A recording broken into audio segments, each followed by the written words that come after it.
Bonjour à tous et bienvenue sur ma chaîne YouTube. Dans cette vidéo et les petites vidéos qui suivront, je vais vous expliquer comment utiliser le logiciel Automatic 1111. Donc Automatic 1111, c'est un logiciel qui utilise le modèle de diffusion Stable Diffusion pour générer des images sur base de texte ou sur base d'autres images. Il ressemble à ceci. Donc on écrit du texte ici et ça nous génère des images ici. Et donc dans cette première vidéo, on va l'installer et on va générer nos premières images ensemble. Et ensuite, je ferai d'autres vidéos pour expliquer toutes les extensions, les plugins, comment augmenter la qualité de nos images et comment pouvoir plus facilement générer les images qu'on veut vraiment générer sans être dépendant seulement du texte. Par exemple, garder la composition d'une image qu'on a en tête, quelque chose comme ça. Et donc, je propose qu'on passe tout de suite à l'installation. Donc voilà, donc je mettrai ce lien en description. C'est le lien du GitHub vers le projet. Donc GitHub qui est une plateforme où les développeurs peuvent partager du code et travailler ensemble sur des projets. Par exemple ici, le projet de Automatic 1111, il y a 406 contributeurs. Et donc s'il y en a un qui passe par ici, merci à lui, j'aime beaucoup ce que tu fais. Donc cherchons comment l'installer. C'est expliqué ici. Donc, Automatic 1111 marche aussi bien sur Windows que Linux que Mac. Mais donc ici je suis sur Windows, donc c'est l'installation que je vais expliquer. Donc ils disent qu'il faut commencer par installer Python 3.10.6 et qu'il faut check add Python to path. Et donc c'est ce que je vais faire. J'ouvre ça. Et je descends, je cherche la partie pour installer. C'est ici, je l'installe sous Windows, paf. Je check la petite box. Et je fais install now.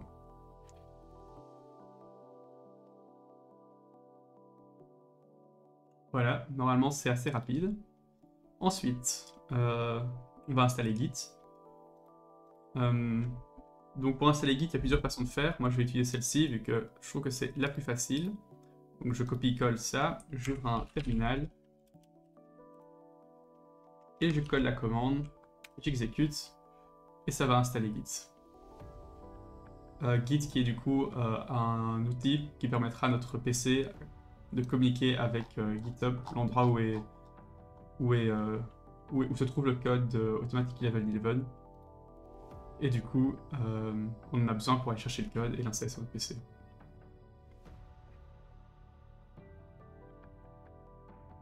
Voilà, Git est installé aussi.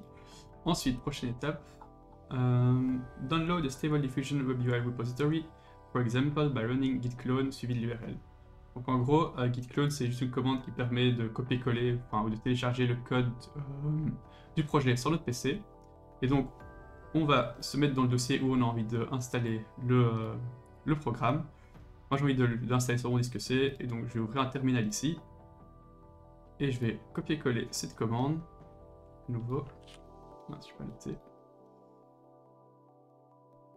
Hop. Et dans mon terminal, la coller. Et donc ça va installer. Donc voilà, le dossier est déjà apparu ici. Ça va installer tout ce qu'il y a dans le projet. Et donc si on regarde maintenant, on a exactement la même chose que ici. C'est exactement les mêmes fichiers. Ensuite, run WebUI user.bat. Donc je rouvre le dossier, je cherche WebUI user, c'est ici, c'est un Windows batch file, donc c'est un script. Et je vais double-cliquer dessus. Et ça va tout installer. C'est assez long, donc je propose qu'on se retrouve après. Voilà, donc l'installation est terminée. Et on peut le voir parce qu'il y a une URL qui s'est affichée ici dans le terminal. Et vous pouvez prendre cette URL, la copier et la coller dans un browser. Et ça va lancer l'application. Et donc pour tester que tout marche bien, je vais par exemple demander de générer un chien.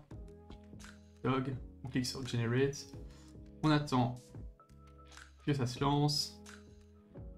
Et voilà, notre premier chien généré avec Stable Diffusion dans Automatic 1111. Donc maintenant, pour quitter l'application, c'est très simple. Il suffit de tuer le terminal. Donc on le quitte et maintenant, ça ne marche plus. Et donc à l'avenir, pour relancer l'application, il faut de nouveau lancer le script WebUI user. Mais cette fois-ci, ça ira beaucoup plus vite parce qu'il a déjà installé tout ce qu'il fallait la dernière fois. Donc je dirais une vingtaine de secondes et ce sera lancé.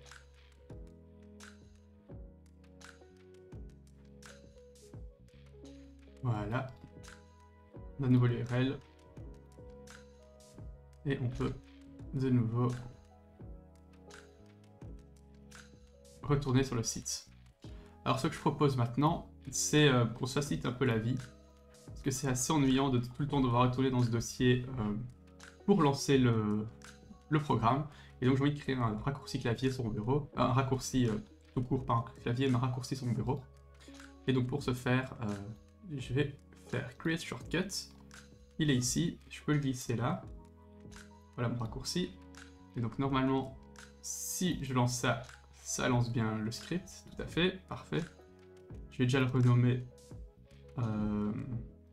en stable ifunion. Voilà, c'est fait. Et maintenant, j'aime pas trop le logo, et donc je propose qu'on utilise justement notre tout nouveau Automatic 1111 pour générer un logo. Alors pour ça, je me suis un tout petit peu préparé quand même, et j'ai déjà préparé un prompt. Bon, le prompt, c'est ce qu'on va donner ici, le texte. Et je vais générer 5 images pour avoir un peu le choix. Espérons avoir de la chance tout de suite. Les générer et voir ce que ça donne.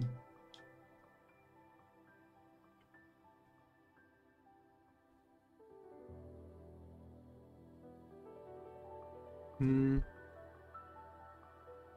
n'y en a aucune qui me plaît vraiment, donc je vais recommencer.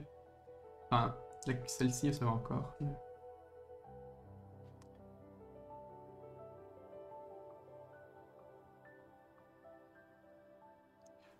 De nouveau, rien ne me plaît, donc je recommence pour une fois. Et si j'ai toujours rien, bah tant pis, je partirai avec ça pour la vidéo, et peut-être que dans une vidéo prochaine, on générera un plus beau logo. Ah, peut-être que ça va me plaire.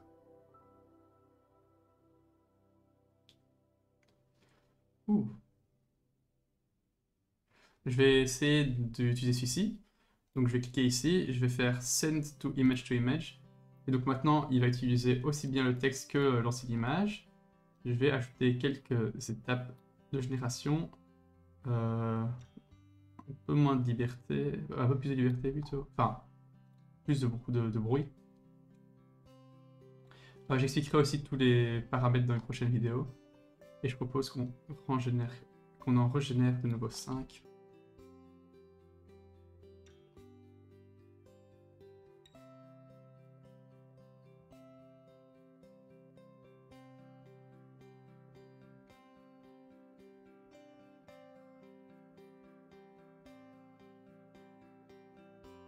Je vais prendre celui-ci, je vais le valider, comme ça la vidéo sera pas trop longue. Et donc qu'est-ce que je vais faire? Je vais ouvrir le dossier où c'est sauvé. À savoir que toutes les images qu'on génère avec l'application, elles vont se retrouver dans Output du dossier parent. Et donc ici, à la base, j'ai utilisé du text to image, et donc c'est ces images-ci. Il y a il y a le chien du départ et puis des logos. Et ce que j'ai fait après, c'était du image to image, et donc elle se trouve ici. Et donc celle que j'ai validée, c'est celle-ci. Donc maintenant, on va transformer ça en logo pour Windows. Donc pour ce faire, on va aller sur Google et on va taper Image to Windows Icon. On va aller sur ce site-ci, je pense. Non, c'est pas celui-ci. C'est celui-ci alors. C'est bien celui-ci. Je vais prendre mon image, la déposer. Je vais dire que je veux un cercle. Ici, je coche tout parce que je ne sais pas exactement ce que j'ai besoin. Et je download et download. Puis, je vais glisser cette image dans mon dossier de Automatic 1111. Je n'ai plus besoin de ce site. Et ensuite, ce que je vais faire, c'est ici, aller dans les propriétés, aller sur Change Icon, et puis Browse, vers mon image, la sélectionner, et l'appliquer. Et voilà. Et donc, ce sera tout pour cette vidéo, je pense. Donc, on a appris à installer le logiciel, et on a généré notre première image pour créer un petit logo. Dans la prochaine vidéo, je pense que j'expliquerai comment enregistrer des styles, pour pouvoir plus facilement générer des images en gardant un style cohérent. Et aussi, on apprendra à installer d'autres modèles, parce que j'avoue que le modèle de base, moi, il me plaît pas trop. et je préfère générer des images que j'aime bien. Donc à la prochaine, j'espère que cette première vidéo vous aura plu et portez-vous bien.